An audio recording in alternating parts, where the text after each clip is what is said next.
Hello friends, welcome to study with Kashi. तो friends, आज की इस वीडियो में हम क्लास 12 केमिस्ट्री के चैप्टर नंबर 1 विलियन के मोस्ट इंपॉर्टेंट टॉपिक को करने वाले हैं, जो कि हमारे बोर्ड एग्जाम में डायरेक्टली 6 से 8 नंबर के पूछे जाते हैं।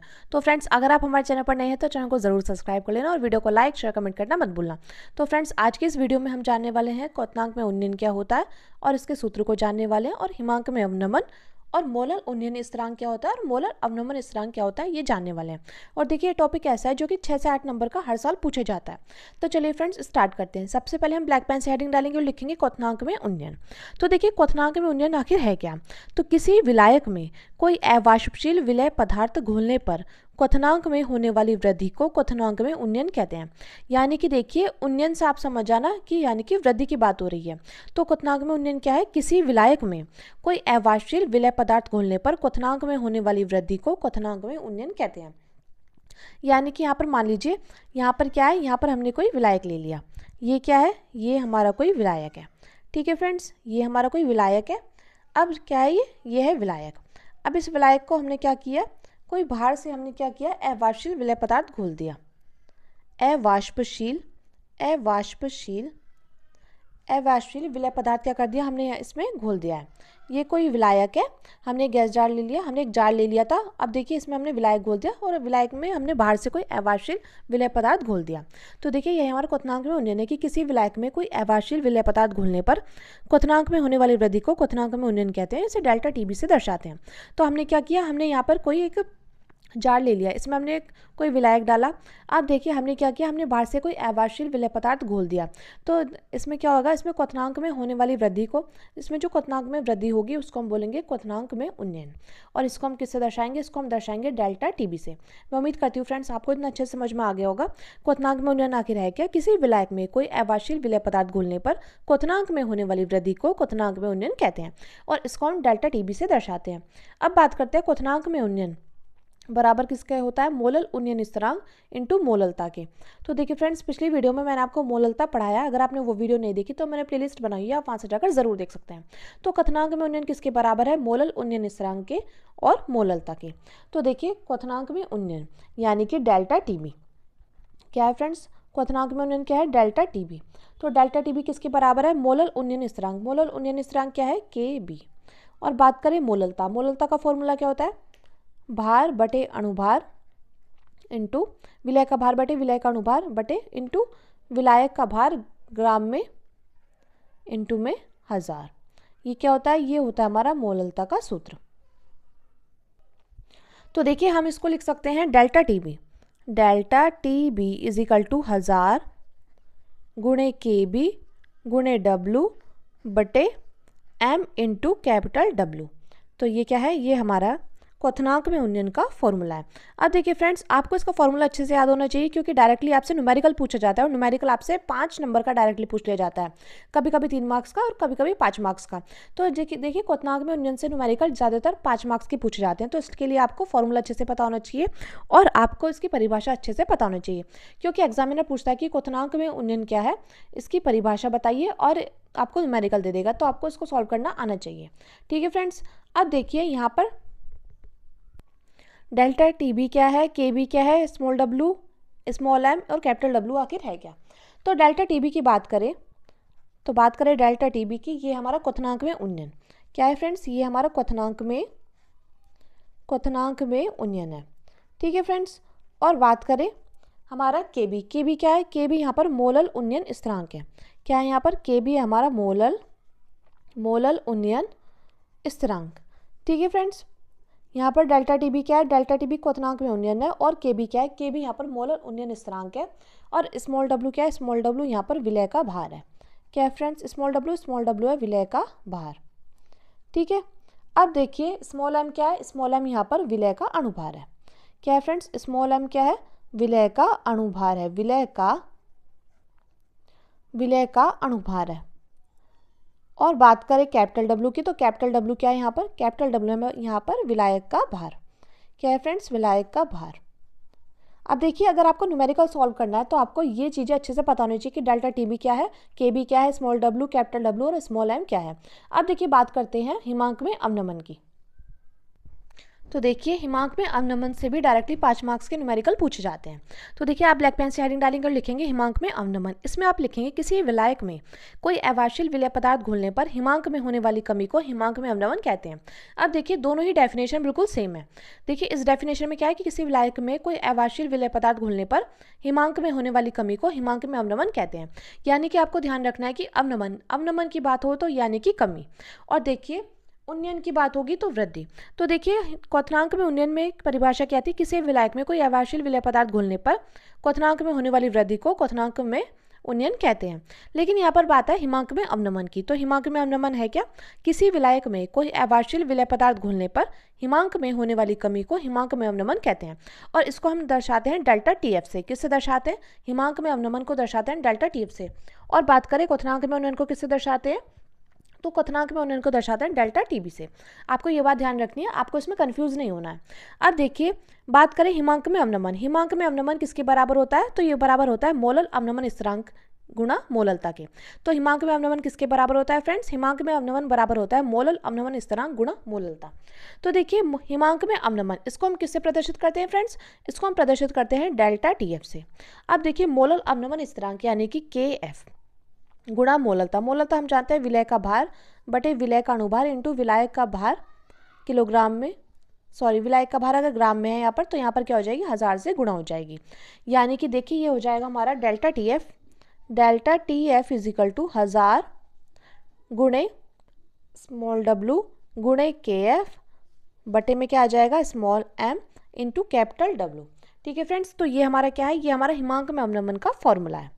ठीक है फ्रेंड्स, और आपको ये फॉर्मूला अच्छे से पता होना चाहिए, क्योंकि देखिए न्यूमेरिकल डायरेक्टली पूछ लिए जाते हैं और ये वो टॉपिक है जो कि हर साल पूछे जाता है। यानी कि अगर आपने ये टॉपिक अच्छे से कर लिया तो आपके 6 से 8 नंबर यहाँ से ही पक्के हो जाएंगे। ठीक है फ्रेंड्स, अब देखिए बात करते हैं यहाँ पर डेल्टा टी एफ क्या है, स्मॉल w क्या है, के एफ क्या है, स्मॉल m और कैपिटल W क्या है। तो देखिए बात करें डेल्टा टी एफ की। डेल्टा टी एफ क्या है फ्रेंड्स, यहाँ पर है हिमांक में अवनमन।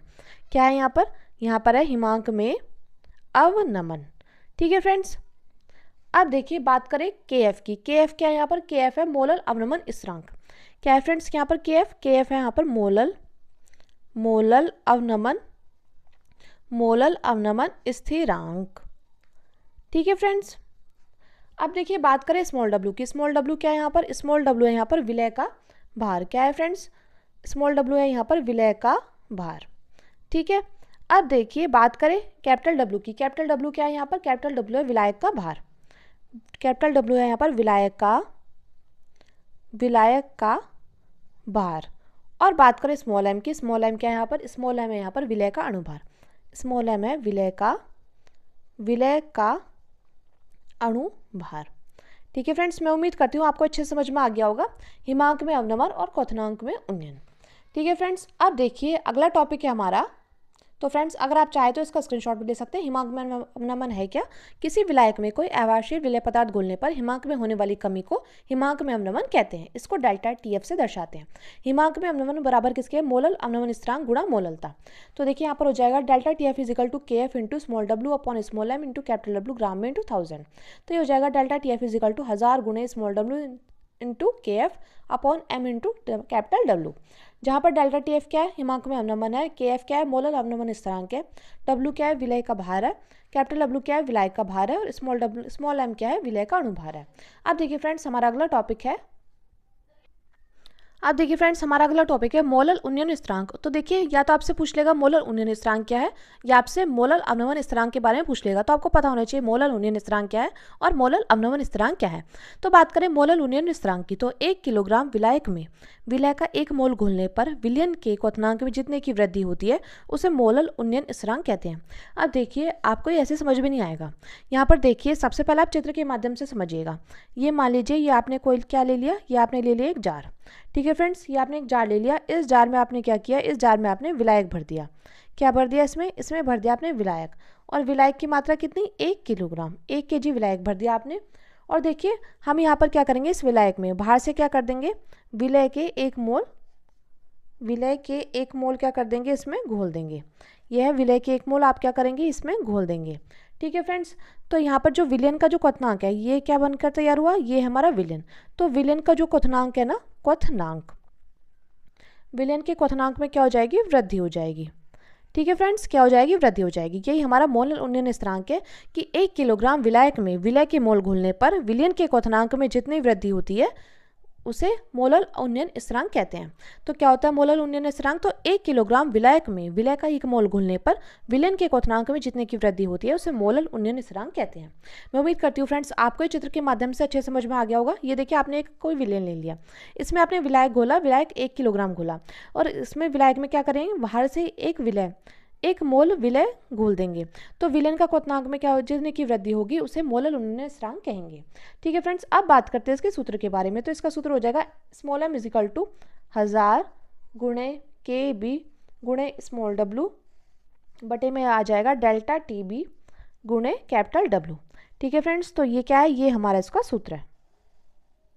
अब देखिए आप इसमें बताइए यहाँ पर KB small w capital W m delta TB आखिर है क्या। तो बात करें m की, ये हमारा विलय का अणुभार क्या है फ्रेंड्स, ये हमारा विलय का अणुभार, विलय का अणुभार।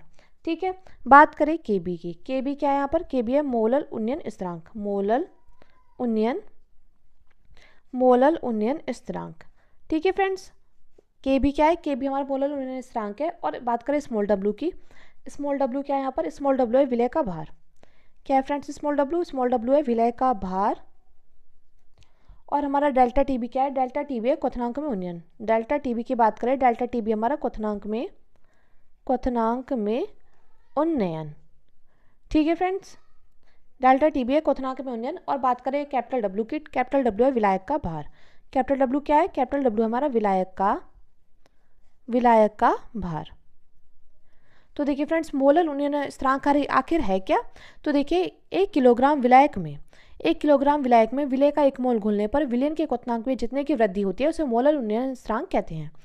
तो इसका फॉर्मूला हो जाएगा m इजिकल टू 1000 गुणे KB गुणे small w upon delta TB into capital W, जहाँ पर स्मॉल m क्या है, विलय का अणुभार है, KB क्या है, मोलल उन्नयन स्थिरांक है, स्मॉल w विलय का भार है और डेल्टा TB क्वथनांक में उन्नयन है और कैपिटल W विलायक का भार है। अब देखिए, अब हम देखते हैं मोलल अवनमन स्थिरांक आखिर है क्या। तो देखिए फ्रेंड्स, अब बात करते हैं मोलल अवनमन स्थिरांक। तो आप ब्लैक पेन से हेडिंग डालने के और लिखेंगे मोलल अवनमन स्थिरांक।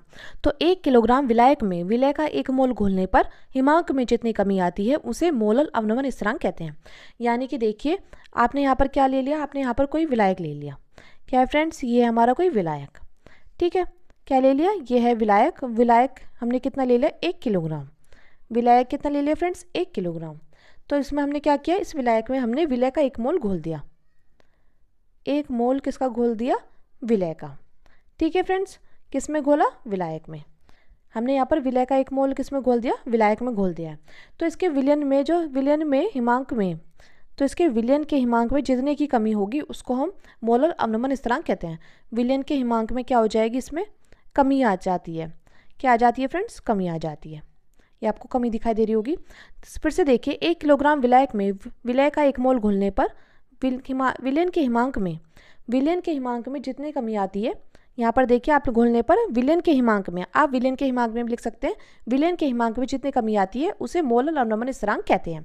ठीक है फ्रेंड्स, और देखिए आपको ध्यान रखना है अवनमन यानी कि यहाँ पर कमी और उन्नयन यानी कि वृद्धि। ठीक है फ्रेंड्स, अब देखिए बात करते हैं इसके सूत्र की। इसका सूत्र हो जाएगा स्मॉल m इजिकल टू 1000 गुणे KF गुणे स्मॉल w बटे में आ जाएगा डेल्टा TF गुणे कैपिटल W।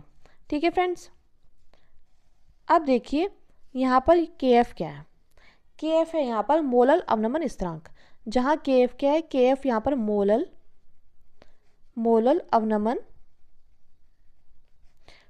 अवनमन स्थिरांक है। ठीक है फ्रेंड्स, बात करें डेल्टा TF की। डेल्टा TF क्या है, डेल्टा TF है यहाँ पर हिमांक में अवनमन। क्या है फ्रेंड्स, यहाँ पर डेल्टा TF है हिमांक में अवनमन। ठीक है, और बात करें स्मॉल w की। स्मॉल w क्या है, स्मॉल w है यहाँ पर विलय का भार। स्मॉल w है यहाँ पर विलय का भार। और स्मॉल m क्या है यहाँ पर, विलय का अणुभार। विलय का अणुभार। ठीक है फ्रेंड्स, और यहाँ पर कैपिटल W की बात करें, कैपिटल W है यहाँ पर विलायक का भार। ठीक है फ्रेंड्स, मैं उम्मीद करती हूँ आपको ये अच्छे समझ में आ गया होगा। तो फ्रेंड्स आज की वीडियो में हमने क्या जाना है, आज की वीडियो में हमने जाना है क्वथनांक में उन्नयन क्या होता है, हिमांक में अवनमन क्या होता है और मोलर उन्नयन स्थिरांक क्या है और मोलर अवनमन स्थिरांक क्या है। तो फ्रेंड्स अगर वीडियो हेल्पफुल रही है तो प्लीज़ हमारे चैनल को सब्सक्राइब कर लेना और वीडियो को लाइक शेयर कमेंट करना मत भूलना, क्योंकि फ्रेंड्स मेहनत लगती है वीडियो बनाने में। तो प्लीज़ एक प्यारा सा कमेंट जरूर करके जाना और एक लाइक ज़रूर करके जाना। Thank you, thanks for watching, मिलते हैं नेक्स्ट वीडियो में।